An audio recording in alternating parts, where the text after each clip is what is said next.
Hey, what's going on, guys? I'm Beast, and I'm back here to bring you another video today. In this video, I fight a level 5004 Fell Siren on a 5-to-1 ratio. If you do not know what that means, that's when you divide the enemy's level by 5. That's the amount of stat points you get to allocate. That includes gems, equipment, and armor.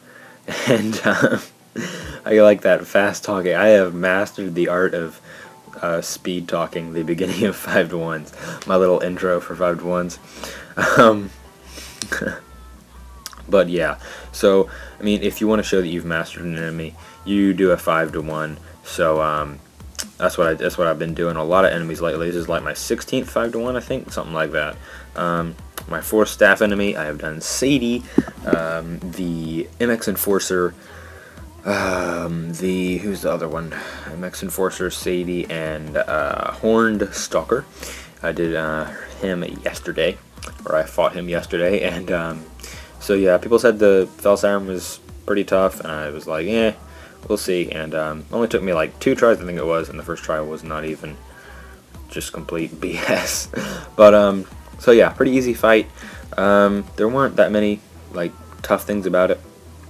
Second stage camera angle did suck, but I've become used to that. That happens in every 5-to-1 fight ever, except for the Horned Stalker one. That wasn't too hard.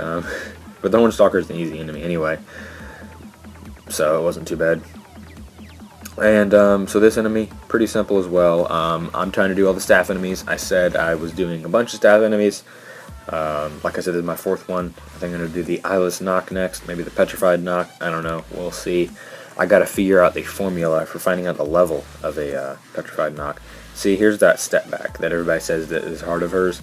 That step back, it's intimidating, but I don't think it's that tough. I mean, you just have to do 2 quick ducks, which is lucky because ducks are the fastest form of dodging.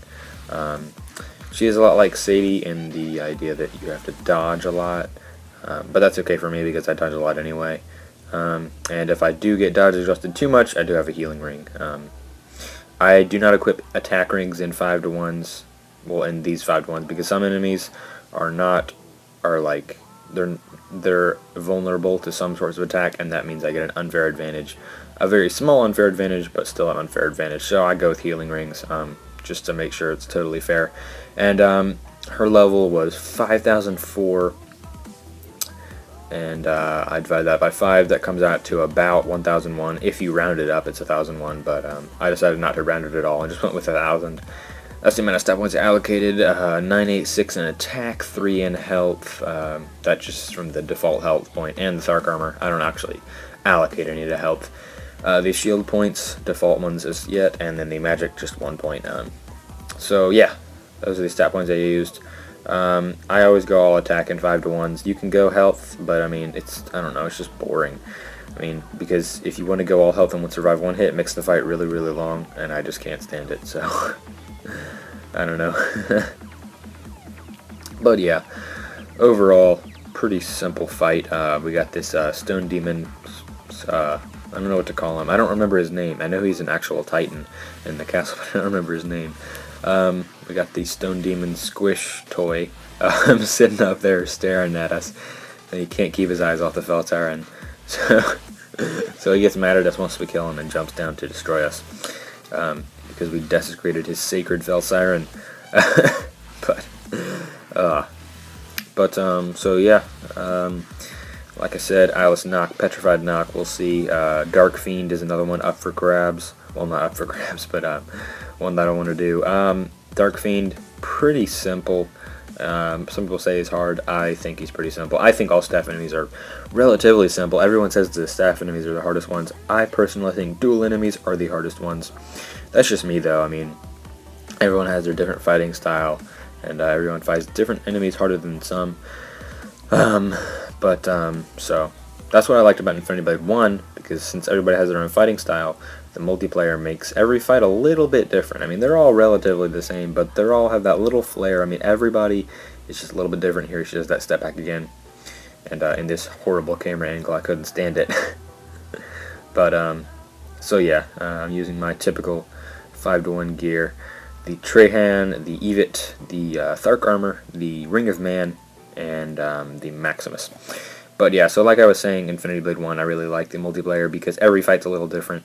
And I definitely do hope they bring that back with Infinity Blade 3, which I'm sure If you're a long-time sub of mine, you've heard me say that many times. Here's another step back of hers. This one's really easy, just 2 ducks. Ducking is a big part of her step backs. But, well, my phone's ruining my videos again. I'm not sure if you heard that, my phone just went off. But yeah, so, I mean, I'm very on and off with 5-to-1s. One day I'll love them and I'll just pump out one out in a couple seconds. And the next day I'm bored. I'm so bored of them and I don't want to do them at all. I flip-flop back in between that mentality quite a lot. Kind of like Soldier for Good with old game and new game. Every other day he's switching between he likes old game, next day he likes new game. So it's confusing. But so yeah, it's not too bad. So I just found this enemy because I'm rushing through the new game pluses right now because I just moved out of new game plus 100. And just gonna rush up maybe 10-20 new game pluses, probably more, so I can level some more because I maxed out my rings. Somebody asked me the other day, why is there no magic icon up in the top right? You got to check your rings, because if you're using the Pega circle or the Iridix or the gem circle, you're not going to have any magic, because those rings are for hex gems, and the hex gem rings do not have magic. So make sure you're using a ring that has magic enabled, because the Pega circle, Iridix, and gem circle do not have magic. So I forgot who asked me that, and I can't find his comment now. So if you're watching this video, that's why your magic circle is not showing up. But anyway, and yeah, it's not a glitch. He asked me if it was a glitch. It's just your magic ring. So yeah, fell Siren down at 5-to-1 with 1,000 stat points allocated. Evit, Trey Hand, Ring of Man, Thark Armor, and the Maximus. And yeah, so that was fun. Hope you enjoyed this video. If you did, please leave a like and remember to subscribe for some awesome Infinity Blade content. I upload pretty much daily. Been doing that for over a month now. So yeah, subscribe for some awesome content. Doing Lego Batman Let's Play right now, really fun. But yeah, hope you enjoyed. Leave a like if you did. That's it for this one, guys. I'm Silver's Beast, and I am out.